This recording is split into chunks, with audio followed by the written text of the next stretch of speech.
ملک میں اقتصادی ترقی کا سال ہوگا۔ وزیر خزانہ نے سرکاری ملازمین کے مسائل کے حل کے لیے تنخواہوں اور پینشن کے موجودہ نظام کا جائزہ لینے کی ضرورت پر زور دیا ہے۔ مواصلات کے وزیر نے حزب اختلاف سے کہا ہے کہ وہ اپنے ذاتی مفادات کے تحفظ کے بجائے عوام کے مسائل حل کرنے کے لیے پارلیمنٹ کا فورم استعمال کرے۔ اور وزیر خارجہ نے کہا ہے کہ کشمیر اور فلسطین کے بارے میں پاکستان کا موقف نہایت واضح ہے، کیونکہ ان امور کے حوالے سے قائد اعظم محمد علی جناح رحمۃ اللہ علیہ کا موقف ہمارے لیے رہنما اصول ہے۔ اور اب خبریں تفصیل کے ساتھ۔ وزیر اعظم عمران خان نے کہا ہے کہ پاکستان ایسی پالیسیوں کی مدد سے درست سمت میں گامزن ہے جن کا مقصد ذرائع آمدن پیدا کر کے عوام کو غربت سے نکالنا ہے۔ وہ آج اسلام آباد میں پاکستان میں متعارف کروائی جانے والی نئی گاڑیوں کی افتتاحی تقریب سے خطاب کر رہے تھے۔ انہوں نے کہا کہ حکومت کاروباری برادری اور صنعتی شعبے کو مراعات دے گی، جس سے برآمدات میں اضافہ ہوگا۔ وزیر اعظم نے کہا کہ برآمدات کے ذریعے آمدن میں ہونے والا اضافہ ملک میں عام آدمی کا معیار زندگی بلند کرنے کے لیے استعمال کیا جائے گا۔ انہوں نے کہا کہ 2021 معاشی ترقی کا سال ہوگا اور حکومت اس سال صنعتی ترقی پر توجہ مرکوز کرے گی، جس کے معاشی ترقی پر مثبت اثرات مرتب ہوں گے۔ انہوں نے کہا کہ حالیہ مہینوں میں سیمنٹ اور ٹیکسٹائل کی صنعت نے تیزی سے ترقی کی ہے۔ ادھر وزیر اعظم عمران خان نے آج متعدد ٹویٹس میں کہا ہے کہ ہم پاکستان کو ایک فلاحی ریاست بنانے کی جانب بڑھ رہے ہیں۔ انہوں نے کہا کہ 2 منصوبوں کو مکمل کرنا 2021 کے نئے سال کے لیے میرا عزم ہے، جس میں ایک ہمارے شہریوں کو صحت کی سہولتیں فراہم کرنا اور دوسرا منصوبہ کوئی بھوکا نہیں سوئے گا۔ عمران خان نے کہا کہ شہریوں کے لیے صحت کی یکساں سہولت کی فراہمی کا منصوبہ خیبر پختونخوا میں شروع کر دیا گیا ہے اور اسے جلد پنجاب اور گلگت بلتستان تک بڑھایا جائے گا۔ انہوں نے کہا کہ ہمیں امید ہے کہ دوسرے صوبے بھی یہ پروگرام شروع کریں گے۔ وزیر اعظم نے کہا کہ احساس پروگرام کے تحت ملک بھر میں کوئی بھوکا نہ سوئے کے پروگرام کے نام سے پروگرام شروع کر رہے ہیں، جو ہماری انتہائی خواہش ہے۔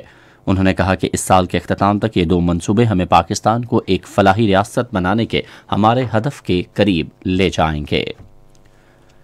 وزیر خزانہ عبدالحفیظ شیخ نے تنخواہوں اور پینشن کے موجودہ طریقہ کار، الاؤنسز، مرات اور ذرائع آمدن کے جائزے کی ضرورت پر زور دیا ہے تاکہ سرکاری ملازمین کے مسائل کا معقول مالیاتی حل سامنے آ سکے۔ وہ پے اینڈ پینشن کی چیئرپرسن نرگس سیٹھی سے بات چیت کر رہے تھے، جنہوں نے آج اسلام آباد میں ان سے ملاقات کی۔ نرگس سیٹھی نے پے اینڈ پینشن کمیشن کے کام کے حوالے سے وزیر خزانہ کو بریفنگ دی تاکہ سرکاری خزانے پر پینشنرز کے بڑھتے اخراجات اور تنخواہوں اور پینشن کے سٹرکچر میں بے قاعدگیوں کے مسئلے کو حل کیا جا سکے۔ مواصلات کے وزیر مراد سعید نے حزب اختلاف سے کہا ہے کہ وہ اپنے ذاتی مفادات کے تحفظ کے بجائے عوام کے مسائل حل کرنے کے لیے پارلیمنٹ کا فورم استعمال کرے۔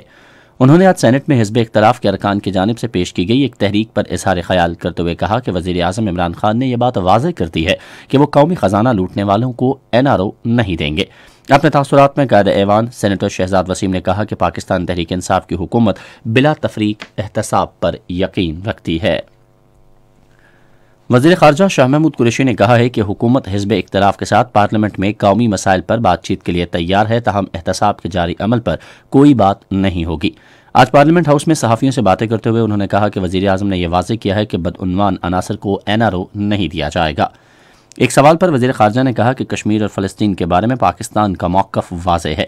انہوں نے کہا کہ ان مسائل کے بارے میں قائد اعظم محمد علی جناح رحمۃ اللہ علیہ کا موقف ہمارے لیے رہنما اصول ہے۔ پاکستان اور بھارت نے آج اپنی ایٹمی تنصیبات اور آلات کی فہرستوں کا تبادلہ کیا ہے۔ دفتر خارجہ کے ترجمان زاہد حفیظ چودھری نے ایک بیان میں بتایا کہ پاکستان میں ایٹمی تنصیبات اور آلات کی فہرست آج وزارت خارجہ میں باضابطہ طور پر بھارتی ہائی کمیشن کے نمائندے کے حوالے کی گئی ہے۔ انہوں نے کہا کہ نئی دہلی میں بھارت کی خارجہ امور کی وزارت نے بھارت کی ایٹمی تنصیبات اور آلات کی فہرست پاکستانی ہائی کمیشن کے نمائندے کے حوالے کی ہے۔ اور پاکستان نے اقوام متحدہ کے سیکرٹری جنرل انتونیو گوترس پر زور دیا ہے کہ وہ بھارت پر کشمیری جماعت دختران ملت کی رہنما آسیہ اندرابی کے خلاف بے بنیاد الزامات ختم کروانے کے لیے دباؤ ڈالے اور انہیں مکمل قانونی تحفظ فراہم کیا جائے۔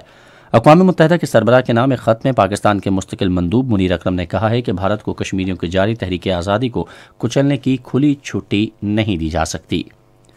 اسی کے ساتھ خبریں ختم ہوئیں۔ مزید خبروں اور تجزیوں کے لیے ہماری ویب سائٹ پر پتہ ہے radio.gov.pk۔ اس کے علاوہ آپ ہمارے فیس بک کے link radio Pakistan news official پر ہماری براہ راست ویڈیو اسٹریمنگ بھی ملاحظہ کر سکتے ہیں۔